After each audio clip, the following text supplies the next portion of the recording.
नमस्कार, राम राम सभी साथियों को। एक बार फिर से आप सभी का स्वागत है आपके अपने यूट्यूब चैनल राजस्थान री वार्ता पर।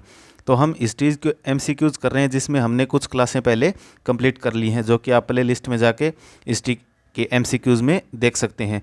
तो उनमें हमारे चौहान रहते हैं तथा गुर्जर प्रतिहार रहते हैं, जो कि हम अगली 2 क्लास में कंप्लीट कर लेंगे। तो उसी क्रम में हम चलते हुए आज हम राजस्थान के महत्वपूर्ण चौहान राजवंश की बात करते हैं। चलिए चलते हैं पहले क्वेश्चन की तरफ। तो हमारा पहला क्वेश्चन है कान्नड़ देव से संबंधित कि कान्नड़ देव का मुख्यमंत्री कौन था। तो अभी जो क्वेश्चन लेटेस्ट ऐड हुए ना, जो दिसंबर 2024 से या कुछ, उन्हीं क्वेश्चनों को हम सबसे पहले लेते हुए चलते हैं। तो कान्नड़ देव का मुख्यमंत्री कौन था, तो वो थे जैता देवड़ा। हम देखते हैं कि जो जालोर के सोनगरा चौहान थे, उनका अलाउद्दीन के साथ में संघर्ष चलता है, तो उस समय की ये बात है। तो इसमें हमारा जैता देवड़ा हो जाएगा कान्नड़ देव का मुख्यमंत्री।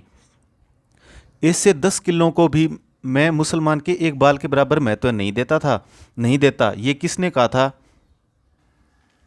ये तो भाई जलालुद्दीन ने कहा था रणथंभौर के लिए, क्योंकि उसने बहुत दिनों तक रणथंभौर के बाहर घेरा डाले रखा था, लेकिन उसके बाद भी सफलता न मिलने के कारण उसने ये बात कही थी। क्योंकि हम देखते हैं कि 1290 में तो जलालुद्दीन ने जाइन पर आक्रमण किया था, जो कि रणथंभौर की कुंजी कहलाती है। तो उसको तो प्राप्त करने में सफलता मिल गई थी, लेकिन रणथंभौर को जीत नहीं पाया था। ठीक है, तो इसमें हमारा 1 नंबर हो जाएगा। शिवालिक अभिलेख जो है उसके अनुसार किस चौहान शासक ने गजनी के अमीर खुसरो शाह को परास्त कर दिया था? तो ये तो गजनी के जो अमीर खुसरो थे ना, उनको परास्त किसने किया था? तो ये विग्रहराज चतुर्थ ने किया था, और इनको क्या कहा जाता है? बिसल देव भी इनको कहा जाता है।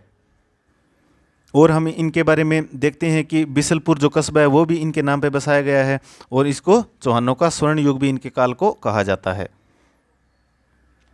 चलिए, कौन सा एकमात्र ग्रंथ ये दावा करता है कि राजा जो पृथ्वीराज थे उनकी मृत्यु तराइन के युद्ध के मैदान में हुई थी? तो ये हमें जानकारी देखने को मिलती है। विरुद्ध जो विधि विध्वंस था ना, वो किसका था? लक्ष्मीधर का ये ग्रंथ था। तो इसके द्वारा हमें ये जानकारी मिलती है कि पृथ्वीराज जो है ना, उनको वहीं पे युद्ध के मैदान में मृत्यु हो गई थी। क्योंकि इनके बारे में हम और जैसे देखते हैं, हम ये भी सुनते हैं कि गौरी उनको साथ में ले गया था, या कुछ ग्रंथों में कहते हैं कि वहीं पे आक्रमण स्थल पर ही उनकी मृत्यु हो गई थी। जैसे हम पृथ्वीराज चौहान और गौरी के मध्य में युद्ध देखते हैं, 2 युद्ध होते हैं। एक तो 1191 में होता है तराइन का प्रथम युद्ध, और एक होता है 1192 में। तो 1191 में तो मोहम्मद गौरी को हरा दिया था, और 1192 में कूटनीति के तहत उनकी विजय होती है मोहम्मद गौरी की। ठीक है, तो ये अलग अलग ग्रंथों के अनुसार अन्य अन्य मान्यताएं हैं जो कि हमको ध्यान में रखनी है। तो इसमें आपको युद्ध में अगर मृत्यु की बात करें तो वो विरुद्ध विधि विध्वंस नाम आता है, जो कि लक्ष्मीधर का है। निम्नलिखित चौहान शासकों में से हर्षनाथ मंदिर का निर्माण किसने किया, किसने करवाया था? तो ये भी भाई सीधा मंदिरों को लेकर भी क्वेश्चन पूछ लिया जाता है। ये महत्वपूर्ण क्वेश्चन बनता है मंदिरों को। तो हर्षनाथ मंदिर की अगर निर्माण की बात करें ना, तो वो गुहक प्रथम के द्वारा करवाया गया था। क्योंकि हम देखते हैं कि जो चौहान थे उनके वासुदेव जो चौहान थे वो आदि पुरुष कहे जाते हैं। वासुदेव चौहान है आदि पुरुष कहे जाते हैं, क्योंकि हम शुरू में देखते हैं कि जो चौहान थे वे गुर्जर प्रतिहारों की यहाँ पर सामंत हुआ करते थे। लेकिन प्रथम जो स्वतंत्र शासक कौन निकल के आया? गुहक प्रथम था। गुहक प्रथम जो कि दुर्लभ राज जी का पुत्र था। ठीक है, तो ये ध्यान में रखना हर्षनाथ मंदिर का निर्माण। निम्न में से किस ग्रंथ में चौहानों को सूर्यवंशी नहीं माना गया है? नहीं पे आपको खास तौर से ध्यान देना है। तो इसमें हो जाएगा गोत्रोच्चार, क्योंकि इस प्रकार का कोई हमें ग्रंथ नहीं देखते हैं। क्योंकि हम जब उत्पत्ति की बात करते हैं चौहानों की, तो जैसे उनको ब्राह्मण वंशी बताया गया है, सूर्यवंशी भी उनको बताया गया है, इंद्र के वंशज भी बताया गया है, और विदेशी भी उनको बताया गया है। ठीक है, जैसे ब्राह्मण वंश के पक्ष में कौन थे जो महत्वपूर्ण इतिहास वेदा हैं? दशरथ शर्मा, वो इनको ब्राह्मण वंशीय मानते हैं, और गोपीनाथ शर्मा भी मानते हैं, और कायम खा रासों के अनुसार भी इनको ब्राह्मण वंशीय माना जाता है। और पृथ्वीराज रासों में और नैणसी सूर्यमल मिश्रण में हम देखते हैं कि अग्निकुंड से इसकी उत्पत्ति मानी जाती है। ठीक है, तो ये 2-3 आपको महत्वपूर्ण ध्यान में रखना है। तो गोत्रोच्चार हमारा कहीं पे सुना हुआ नहीं होता है। ठीक है, तो इसमें नहीं, ये हो जाएगा। नागर ब्राह्मणों से राजपूतों की उत्पत्ति का सिद्धांत किसने दिया था? तो ये जैसे हम अभी अभी हम बात करके आए कि ब्राह्मण कौन कौन मानते हैं, तो उनमें डी.आर. भंडारकर है ना, वो भी इसको मानते हैं। दशरथ शर्मा और गोपीनाथ शर्मा और कायम रासो की हमने बात कर ली है, वो भी इसको ब्राह्मण वंशीय मानते हैं। ठीक है, क्योंकि हम उत्पत्ति में देखते हैं कि जो विंसेंट स्मिथ थे और जेम्स टोड थे वो तो इनको विदेशी मानते हैं, और गौरी शंकर जी इनको क्या मानते हैं, सूर्यवंशी मानते हैं। ठीक है, तो यहाँ हमारी बात हो रही है ब्राह्मणों की उत्पत्ति, तो वो डॉक्टर डी.आर. भंडारकर हो जाएंगे। किस इतिहासकार ने चौहानों का ब्राह्मण वंश से उत्पन्न होना माना है? तो ये अभी अभी हम ब्राह्मण वंश से संबंधित देख के आए हैं, डॉक्टर भंडारकर इनको मानते हैं। चौहान राजवंश के संस्थापक शासक कौन थे भाई? ये क्वेश्चन अक्सर पूछ लिया जाता है। तो इनके अगर संस्थापक की बात देखें तो ये कौन थे? वासुदेव थे। और ये जानकारी हमें कहाँ से प्राप्त होती है? ये हमें जानकारी प्राप्त होती है जो बिजोलिया शिलालेख था ना, उससे हमें ये जानकारी प्राप्त होती है। और सांबर झील का निर्माण भी करवाया गया था इनके द्वारा, तो वासुदेव को ध्यान में रखना है। अजमेर नगर की स्थापना के पहले अजमेर के चौहानों की राजधानी कौन सी थी? तो अजमेर नगर बसाने से पहले तो हम राजधानी देखते हैं सांबर के आसपास, या इनको स्पादलक से कहा जाता था। ठीक है, राजस्थान के प्राचीन शहर शाकंभरी को 7वीं शताब्दी में नामक चौहान राजा ने बसाया था। तो ये अभी अभी हमने देख लिया कौन थे? वासुदेव जी थे। चौहान शासकों की प्रारंभिक राजधानी कौन सी थी? तो राजधानी थी अहिछत्रपुर। अहिछत्रपुर जो कि हम देखते हैं कि नागौर का पुराना नाम भी है। ठीक है, तो इनका क्षेत्र तो था जो स्पादलक्ष या सांबर के आसपास का क्षेत्र, लेकिन राजधानी जो थी अहिछत्रपुर इनकी प्रारंभिक राजधानी थी। चौहान शासकों की प्रारंभिक राजधानी कौन सी थी? तो ये रिपीट हो गया, अहिछत्रपुर है। ठीक है, अजमेर के चौहानों को के नाम से भी जाना जाता है, स्पादलक्ष के चौहानों के नाम से भी जाना जाता है। चलिए, चंदनराज की रानी रुद्राणी जो पुष्कर में प्रतिदिन 1000 दीपक जलाकर भगवान महादेव की उपासना करती थी, किस वंश से संबंधित थी? तो ये हम क्वेश्चन इसी के कर रहे हैं, लेकिन ओवरऑल हम जब सभी पढ़ लेते हैं ना राजवंश, तब ये थोड़ा हमारे ध्यान में नहीं रहता है। तो शाकंभरी के जो चौहान थे ना, उनकी बात हो रही है। अब क्वेश्चन से आपको यही पता चल गया कि रानी रुद्राणी जो थी वो चंदनराज जी की रानी थी। जयानक रचित पृथ्वीराज विजय में एक शासक की प्रशंसा में लिखा है कि उसने पुष्कर पर आक्रमण करने वाले 700 चालुकों को मार गिराया था। निम्न में से उस शासक का आपको नाम बताना है। तो ये पृथ्वीराज प्रथम की हम बात कर रहे हैं, जो कि हमें पता चलता है कि उन्होंने 700 चालुकों को मार गिराया था। ठीक है, अजमेर का संस्थापक कौन था? तो ये तो भाई अजय राज जी थे। 1105 से लेकर 1133 तक इनका शासन रहा था। ठीक है, और 1113 में अजमेर नगर की स्थापना की थी। और इनके समय में महत्वपूर्ण सिक्के भी हमें देखने को मिलते हैं। और एक उनकी रानी कौन थी? इनकी रानी थी सोमलवती, उनका भी सिक्कों पर नाम हमें देखने को मिलता है। तो अजमेर का संस्थापक ध्यान में रखना, अजय राज। अजमेर के अजय राज चौहान के पिता कौन थे? तो इनके पिता कौन थे? पृथ्वीराज प्रथम थे। इस प्रकार से पिता का क्वेश्चन भी छोटा सा सीधा बन जाता है। जैसे हम कछुआ राजवंश में पीछे क्वेश्चन देखते हैं कि सवाई जयसिंह का क्वेश्चन आया था कि सवाई जयसिंह के पिता का नाम क्या है। तो ये जो महत्वपूर्ण राजा है उनके पिता का नाम भी पूछ लिया जाता है। अजमेर पर पहला चौहान शासक जिसने अपने नाम के सिक्के जारी किए थे, तो ये हम पिछले क्वेश्चन में अभी अभी बात हम करके आए हैं, अजय राज जी ने ही किए थे शुरू। राजस्थान के किस चौहान शासक को जयानक द्वारा अपने पृथ्वीराज विजय ग्रंथ में पृथ्वी को चांदी की मुद्राओं से भर देने का श्रेय दिया गया है? तो ये हमें ध्यान रखना है, कथन अजय राज जी द्वितीय के बारे में ये कथन ध्यान में रखना है। तो पूरे क्वेश्चन को ही ध्यान में रखना है आपको। ठीक है, ये कथन के रूप में मिल जाता है। चांदी की मुद्राओं से भर देने का श्रेय किनको दिया जाता है? अजय राज जी द्वितीय को। अर्णोराज हैं, उनके बारे में कुछ कथन दिए गए हैं, उनमें से हमको क्या देखना है? यहाँ मत फंस जाना, यहाँ पर सत्य पूछा, कहीं यहाँ पे असत्य करके आ जाओ, क्योंकि मैक्सिमम क्वेश्चनों में हमको असत्य देखने को मिलता है। तो हम कथन देखते हैं। अपने राजकाल के प्रारंभ में उसने गजनवी आक्रमण को खदेड़ दिया था। जी, खदेड़ दिया था। वह मालवा के नरवरवन को पराजित करने में असफल रहे थे? नहीं, असफल नहीं रहे थे, उन्होंने मालवा के नरवर को पराजित कर दिया था। उसने चालुक्य नरेश जय सिंह सिद्धराज की पुत्री से विवाह किया था। ये भी बात है, बिल्कुल सही है। कौन थी जय सिंह सिद्धराज की पुत्री? कांचन देवी, जिससे इन्होंने विवाह किया था। तो हम देखते हैं कि सत्य कौन कौन से हैं। पहला सत्य है तीसरा सत्य है और 4 नंबर भी सत्य है। इस प्रकार का कौन से ऑप्शन में है? तो 1, 3, 4 इसमें हमारा सत्य हो जाएगा। अजमेर के किस चौहान शासक ने शासक बनने के लिए अपने पिता की भी हत्या कर दी थी भाई? तो ये जगदेव ने कर दी थी और इन्हीं को पितरहंता भी कहा जाता है चौहानों का, ठीक है। तो जगदेव को ध्यान में रखना है। हत्या किन की कर दी थी इन्होंने? अर्णोराज की हत्या कर दी थी। अजमेर के पास स्थित पुष्कर में वरा मंदिर है, उसका निर्माण किसने करवाया? तो वरा मंदिर का निर्माण तो अर्णोराज ने करवाया था। और इनके अर्णोराज जी के 2 आपको महत्वपूर्ण दरबारी विद्वान भी ध्यान में रखने हैं, जो कि आसानी से याद हो जाएंगे। जैसे देवबोध थे एक तो, और एक कौन थे? धर्मघोष थे, ठीक है। तो ये इनके दरबारी विद्वान भी पूछ लिए जाते हैं। कटिबंधु कवि बांधव के नाम से कौन राजा प्रसिद्ध था? तो ये विग्रहराज चतुर्थ थे। जो भी कवि लोग इनके दरबार में हुआ करते थे ना, या जो भी अन्य कोई कवि होते थे, तो उनके साथ में अच्छे संबंध बनाए रखते थे या उनको संरक्षण देते थे, इसलिए इनको कटिबंधु और कवि बांधव कहा गया। हरिकेली इनके द्वारा नाटक लिखा गया था। ललित विग्रहराज के रचयिता सोमदेव किस चौहान शासक के दरबार में थे? तो ये विग्रहराज चतुर्थ के दरबार में ही थे, जिनका नाम बिसलदेव भी हमको देखने को मिलता है। तो इससे आपको ये भी ध्यान में हो गया कि ललित विग्रहराज के लेखक कौन है? सोमदेव इसके लेखक हैं।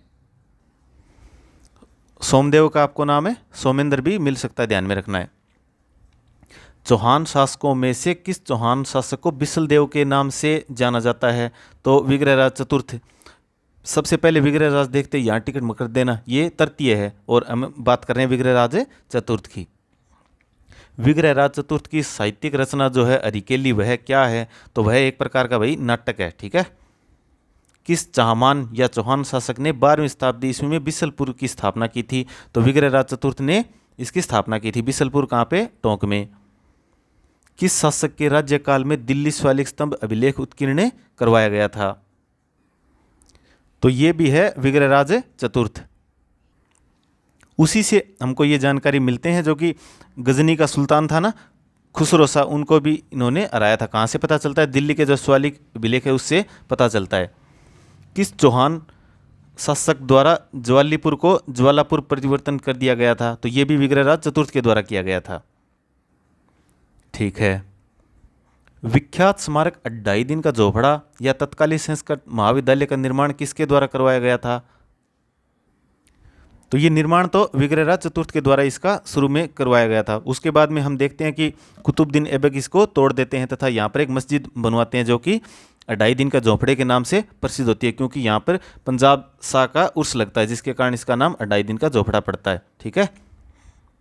उस स्मारक का नाम बताएं जिसे 1198 ईस्वी में कुतुबुद्दीन ऐबक ने एक मस्जिद के रूप में परिवर्तित कर दिया था। किसको परिवर्तित कर दिया था? 2.5 दिन का झोंपड़ा, जो कि हमें नाम देखने को मिलता है।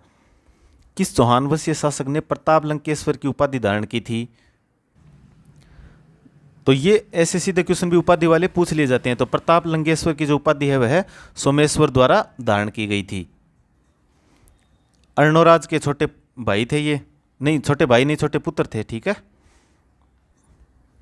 चलिए, तराइन का द्वितीय युद्ध लड़ा गया था। अब हम ऊपर भी बात कर चुके हैं तराइन के, और 2 युद्ध लड़े गए थे पृथ्वीराज III और मोहम्मद गौरी के बीच में, 1191 में और 1192 में। तो ये द्वितीय पूछ ले से प्रथम पूछ ले, मोहम्मद गौरी और पृथ्वीराज चौहान के मध्य लड़ा गया था।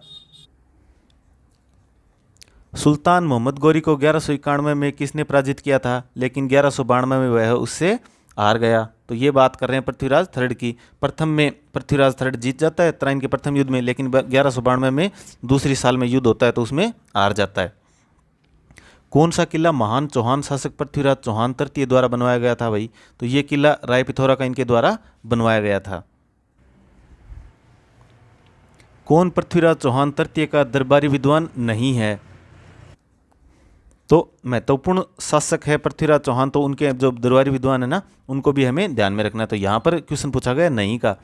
विद्यापति गौड़ थे, बिल्कुल थे। वागीश्वर जनार्दन भी थे जी, विश्वरूप भी थे, लेकिन सारंगधर नहीं थे।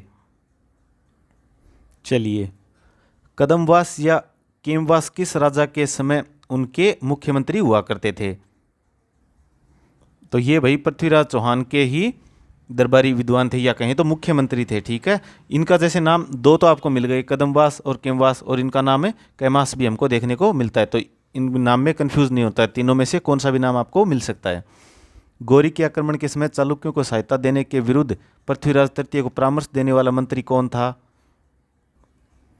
तो इनके मंत्री महत्वपूर्ण कौन थे? कदमवास थे। अभी अभी हमने बातें कर ली है। कर्पूरी देवी किस राजपूत शासक की माता थी भाई? तो पृथ्वीराज चौहान तृतीय की ये माता थी। कौन? कर्पूरी देवी। क्योंकि शुरुआती समय में हम देखते हैं कि 11 वर्ष की आयु में ही पृथ्वीराज चौहान राजा बन जाते हैं। ठीक है, तो इनकी संरक्षिका के रूप में कर्पूरी देवी ही काम कर रही थी या राज्यभार संभाल रही थी। पृथ्वीराज तृतीय सभी चौहान शासकों में सबसे प्रसिद्ध वर्ष की आयु में सिंहासन पर बैठ गए थे, तो मात्र 11 वर्ष की आयु में सिंहासन पर बैठ गए थे।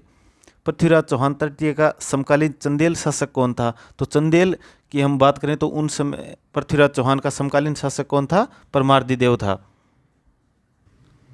तो परमार्दी देव चंदेल के साथ हम पृथ्वीराज चौहान का एक महत्वपूर्ण युद्ध देखते हैं। कौन सा? महोबा का युद्ध। कब होता है भाई? 1182 में होता है, जिसमें परमार्दी देव चंदेल के जो महत्वपूर्ण सेना नायक थे, सेनापति थे, अल्लाह और उदल, जिनकी हम बात करते हैं। ठीक है, बंडानको का पूर्णतः दमन निम्न से किसने किया था? पृथ्वीराज चौहान थर्ड ने ही किया था। महोबा विजय हो गई, अभी अभी हम बात करके आए हैं कि बाद पृथ्वीराज थर्ड ने वहां का प्रशासक किसको नियुक्त कर दिया था? तो वो नियुक्त कर दिया था पंजून राय को। ठीक है, पृथ्वीराज चौहान तृतीय का समकालीन चालुक्य शासक कौन था? तो चंदेल शासक तो हमने देख लिया, परमार्दी देव था, लेकिन चालुक्य शासक कौन था? भीमदेव था। भीमदेव था, लेकिन हमारे यहाँ पर दो ऑप्शन दिए गए, फर्स्ट और सेकंड, तो हमको ध्यान में रखना है भीमदेव सेकंड था यहाँ पर। ठीक है, ठीक है, तो इनके साथ में हम देखते हैं 1184 में युद्ध भी होता है। कहाँ के शासक थे? गुजरात के चालुक्य वंश के शासक थे। कौन? भीमदेव सेकंड। चौहानों की रणथंभौर शाखा की तरफ बढ़ गए हम, तो अब उनका प्रवर्तक कौन था? तो उनका प्रवर्तक हम देखते हैं गोविंदराज था। गोविंदराज जो थे, हम इतनी अब पृथ्वीराज चौहान की थर्ड की बात करके आए हैं, तो उनके ये पुत्र थे। ये हम देखते हैं कि रणथंभौर की तरफ आगे बढ़ते हैं तथा 1194 में वह रणथंभौर शहर की स्थापना करते हैं, या हम कहें तो चौहान वंश को आगे बढ़ाते हैं। तो अजमेर की हम बात कर चुके हैं। अंतिम रूप से शासक कौन थे? अंतिम शासक की बात करें तो पृथ्वीराज चौहान थर्ड थे। उसके बाद में रणथंभौर की बात करें तो गोविंदराज ने यहाँ पर वंश प्रारंभ किया था। रणथंभौर के शासक जिन्होंने सल्तनत के विरुद्ध प्रतिरोध किया था, तो ये हम देखते हैं वाघ भट्ट और अमीर को। क्योंकि अमीर के बारे में हम देखते हैं कि 17 में से 16 युद्ध इन्होंने जीते थे, और एक ये जो अंतिम युद्ध है यही वे हारे थे तथा लड़ते हुए वीरगति को प्राप्त हुए थे अलाउद्दीन खिलजी के खिलाफ। रणथंभौर के शासक अमीर चौहान की किस वर्ष दिल्ली के सुल्तान जलालुद्दीन खिलजी की सेना के साथ में प्रथम बार मुठभेड़ हमें देखने को कब मिली भाई? तो ये हम 1290 में देखने को मिलती है जलालुद्दीन खिलजी के साथ में। क्यों? 1290 में उन्होंने सर्वप्रथम जाइन पर तो अधिकार कर लिया था, लेकिन रणथंभौर पर अधिकार नहीं कर पाए थे। उसके बाद में 1292 में हम देखते हैं कि दोबारा आक्रमण किया जाता है, जाइन को फिर से जीत लिया जाता है, लेकिन रणथंभौर की इस बार बारी फिर भी नहीं आई थी, और उसी समय सफलता नहीं मिली। तो हम पीछे वो एक कथन पढ़ के आए हैं कि ऐसे 10 किलों को भी मैं मुसलमान के एक बाल के बराबर भी महत्व नहीं देता हूँ। रणथंभौर के किन चौहान नरेश के सेनापति ने जाई कहें या जाइन के निकट जलालुद्दीन खिलजी को हराया था? तो ये अमीर के ही सेनापति थे। ठीक है, प्रथम खिलजी सुल्तान जिसने रणथंभौर दुर्ग पर आक्रमण किया वह कौन थे? तो प्रथम तो हम जलालुद्दीन ही देखते हैं। अलाउद्दीन खिलजी ने रणथंभौर पर आक्रमण किया था। ठीक है, क्यों किया? उसका कारण क्या था? तो उसका सीधा सीधा कारण था, सुल्तान के जो विद्रोही थे ना, उनको अमीर ने शरण दे दी थी। तो वो विद्रोही कौन थे? दो विद्रोही थे, जैसे हम बात करते हैं, एक तो मोहम्मद शाह था, ठीक है, और एक कौन था? कैबरू था। तो इन दो को भी ध्यान में रखना है, इनको शरण दे दी थी, जिनके कारण अलाउद्दीन खिलजी के द्वारा रणथंभौर पर आक्रमण किया जाता है। अमीर ने सुल्तान अलाउद्दीन खिलजी के किस विद्रोही सेनापति को रणथंभौर दुर्ग में शरण दी थी? ठीक है, क्वेश्चन आ गया भाई। मीर मोहम्मद शाह को दी थी और एक कैबरू को दी थी। रणथंभौर का युद्ध 1301 ईस्वी में निम्न में से किसके मध्य हुआ था? तो ये हुआ था अलाउद्दीन खिलजी और अमीर के मध्य में। और इसमें हम देखते हैं कि अलाउद्दीन खिलजी की विजय भी होती है। 1301 की हम ये बात कर रहे हैं। क्यों विजय होती है? क्योंकि जो अमीर के सेनापति थे दो, कौन थे? एक तो रत्तीपाल था और एक रणमल था, उनके द्वारा विश्वासघात इनके साथ में कर दिया जाता है। हमीर के किन दो मंत्रियों की गद्दारी से रणथंभौर का पतन हो गया भाई? अभी अभी बात कर ली, रणमल और रत्तीपाल।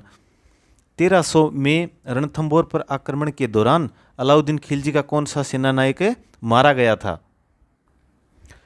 तो इसमें नुसरत खां मारा गया था। उलुग खां और नुसरत खां दोनों को ही भेजा गया था, लेकिन नुसरत खां इसमें मारा गया था। रणथंभौर की विजय के बाद अलाउद्दीन खिलजी ने इस दुर्ग को किसके अधिकार में सौंप दिया था? तो नुसरत खान तो मारा ही गया था, तो ये बाद में सौंप दिया था, उलुग खान को इनने सौंप दिया था। जालौर के चौहान शासकों की अब बात कर रहे हैं। शासकों में से कौन से राजा को दिल्ली के किसी सुल्तान के आक्रमण का सामना नहीं करना पड़ा था? तो वो चाचिक देव थे भाई, उनको किसी प्रकार का सामना नहीं करना पड़ा था। राजस्थान का प्रथम चौहान राज्य कौन सा था? तो भाई क्वेश्चन सीधा साधा नहीं है, ये थोड़ा घुमा के पूछा गया। आप कहीं पे जल्दी जल्दी में अजमेर कर दो, रणथंभौर कर दो, कैसे कर दो भाई? 1113 में इसकी स्थापना होती है, इसकी उसके बाद में होती है, लेकिन हम देखते हैं कि नाडोल की स्थापना तो पहले ही हो जाती है। क्योंकि जो शाकंभरी के नरेश थे कौन थे? वाकपति राज। उनके पुत्र कौन थे? उनके पुत्र थे लक्ष्मण। ठीक है, लक्ष्मण चौहान, उनके द्वारा नाडोल की स्थापना की जाती है। या कहीं तो राजस्थान का प्रथम चौहान राज्य कौन सा है? नाडोल। कब की बात है? 1960 की, माफ करना 960 की। ठीक है। जालौर के चौहान वंश का संस्थापक कौन था? अगर जालौर की बात करें तो वहां पर चौहान वंश का संस्थापक था कीर्तिपाल। और उनका क्या नाम देखने को मिलता है? कित्तू। कित्तू एक महान राजा। जालौर पर सोनगरा चौहानों ने किसे पराजित कर अपना अधिकार कर लिया था? तो सोनगरा जो चौहान थे उन्होंने, ठीक है, जालौर पर अधिकार तो कर लिया, लेकिन अब हम ये भी देखते हैं कि वहां पर पहले किसका अधिकार हुआ करता था। तो वहां पर हम प्राचीन काल में पहले ही देखते हैं कि परमारों का राज हुआ करता था। तो परमारों को हरा करके यहां पर नई शाखा का शुरुआत किया था। ठीक है। जालौर के अलाउद्दीन खिलजी का समकालीन शासक कौन था? कानड़ देव था। कानड़ देव जो कि जालौर का शासक हुआ करता था। तो अलाउद्दीन खिलजी के साथ में उनको हमें संघर्ष देखने को मिलता है। निम्नलिखित में से किस राजस्थानी ग्रंथ में अलाउद्दीन खिलजी की जालौर विजय का हमको विवरण मिलता है? तो वो हमें देखने को मिलता है भाई कानड़ देव प्रबंध में। तो कानड़ देव प्रबंध किसकी है? पद्मनाभ की ये पुस्तक है। अलाउद्दीन खिलजी ने किस दुर्ग को जीतकर उसका नाम खैराबाद कर दिया था भाई? तो खैराबाद नाम किया था, सिवाना को जीत लिया था, उसका नाम है खैराबाद कर दिया था। किसने? अलाउद्दीन खिलजी ने। क्योंकि सिवाना भी जालौर की कुंजी कहलाता है, तो सबसे पहले उसको तोड़ना जरूरी था। तो 1308 में सिवाना पर आक्रमण किया जाता है तथा उसको जीत लिया जाता है। ठीक है, तो उसका नाम खैराबाद कर दिया था। और उसमें यह भी देखने को मिलता है कि उसके बाद में वो किसको सौंप दिया गया था? सिवाना तो कमालुद्दीन गुर्ग को वो सौंप दिया गया था उस पर अधिकार करके। फरिश्ता के अनुसार अलाउद्दीन खिलजी का जालौर पर द्वितीय आक्रमण किस वर्ष में हुआ था? तो 1308 में तो हमने देख लिया कि सिवाना पर आक्रमण होता है, लेकिन 1311 में होता है जालौर पर आक्रमण। और यहां पर हम देखते हैं कि जालौर का नाम भी बदल कर क्या कर दिया था? जलालाबाद उसका नाम कर दिया था। तो ये नाम भी आपको ध्यान में रखने हैं, जलालाबाद और खैराबाद सिवाना का। अलाउद्दीन खिलजी ने 1311 ईस्वी में जालौर को जीतकर उसका क्या नाम कर दिया भाई? जलालाबाद कर दिया। खैराबाद सिवाना किया था, याद रखना है। अलाउद्दीन खिलजी के जो विजय थे उनके कालक्रम में हमको व्यवस्थित करना है। तो सबसे पहले हम देखते हैं रणथंभौर पर। रणथंभौर पर कब? 1301 में। उसके बाद में हम चित्तौड़ पे देखते हैं, चित्तौड़ में कब? 1303 में। उसके बाद हम सिवाना में देखते हैं, सिवाना में कब? 1308 में, अभी हम बात करके आए हैं। जालौर में 1311 में। तो अब इसमें हमारा क्रम कौन सा हो जाएगा? 1 3 4 और 2, 1 3 4 2, 1 3 4 2 इसमें। तो ध्यान में रखना है 1301, 1303, 1308 और 1311 चौहान शासक हैं, उनको हमको कालक्रम के अनुसार व्यवस्थित करना है। इस प्रकार के क्वेश्चन बनते हैं आजकल। तो भाई अंतिम रूप से तो पृथ्वीराज थर्ड से, उनके पिता थे सोमेश्वर, तो 2 और 4 आएगा। तो 2 और 4 से आप यहाँ से पकड़ सकते हैं। विग्रहराज चतुर्थ के बाद में आते हैं पृथ्वीराज सेकंड, तो इसमें हमारा 1 3 2 4 हो जाएगा। विग्रहराज चतुर्थ, पृथ्वीराज सेकंड, सोमेश्वर और पृथ्वीराज थर्ड।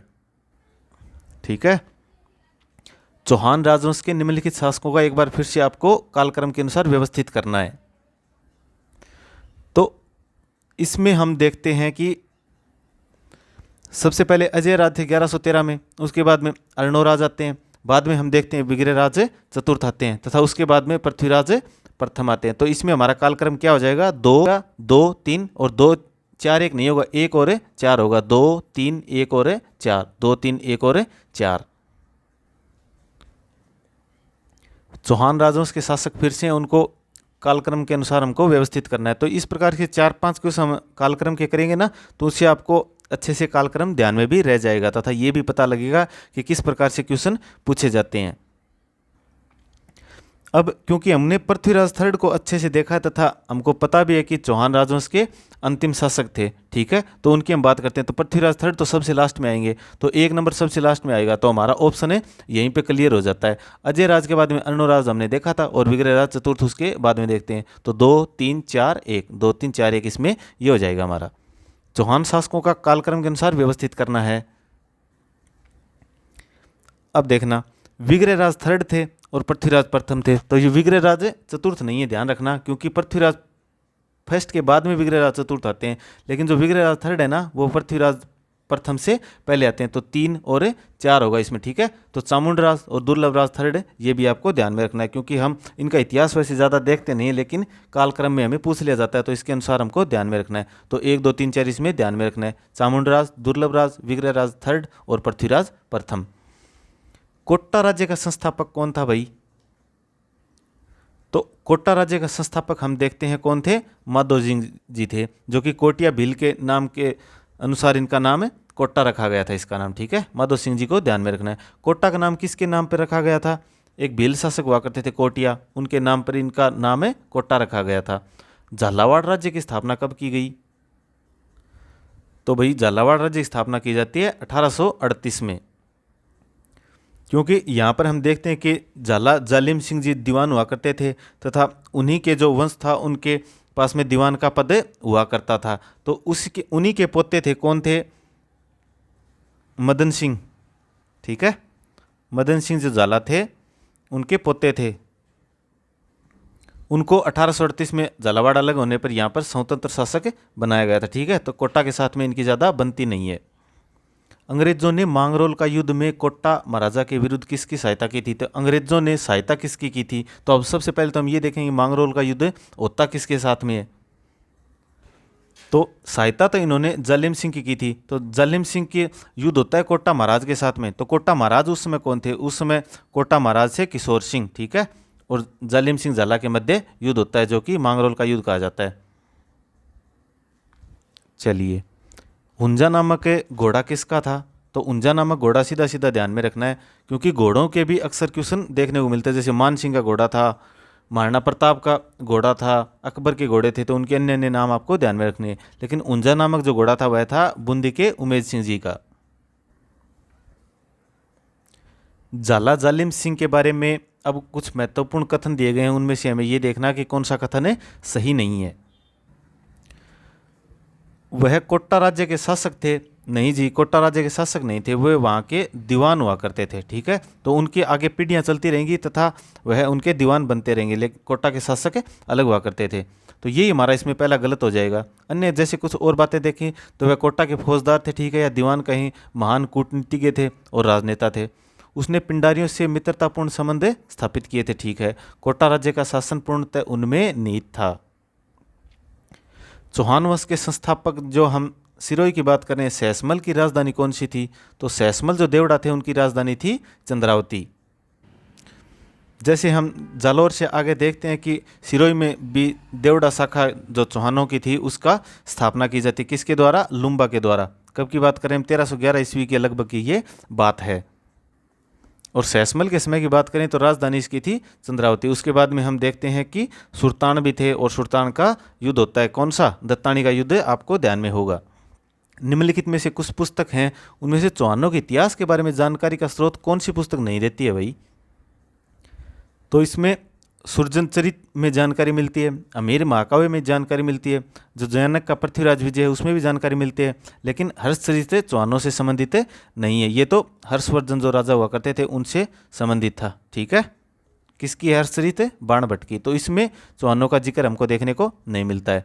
तो ये आज हमारे महत्वपूर्ण 70-80 क्वेश्चन के लगभग हमने 54 के किए हैं, जो कि महत्वपूर्ण आपके एग्जाम में आए हुए क्वेश्चनों से ही उठाए गए हैं, तथा अनेक एग्जामों में हमें क्वेश्चन रिपीट देखने को मिलते हैं, जिससे आपको ये भी पता चलेगा कि हम पढ़ क्या रहे हैं तथा एग्जामिनर किस प्रकार के क्वेश्चन पूछता है। ठीक है, तो इसी तैयारी के अनुसार आप ये MCQs देखते रहिए। सभी वंशों के MCQs करवाए गए हैं, और जो मॉडर्न हिस्ट्री है उसके भी MCQs करवाए गए हैं, तथा और जो 1-2 क्लास को रह गई उसको हम आगे कंप्लीट कर लेंगे। तो आज एक बार फिर से आप सभी का जुड़ने के लिए हार्दिक अभिनंदन। जय हिंद, जय भारत, जय राजस्थान।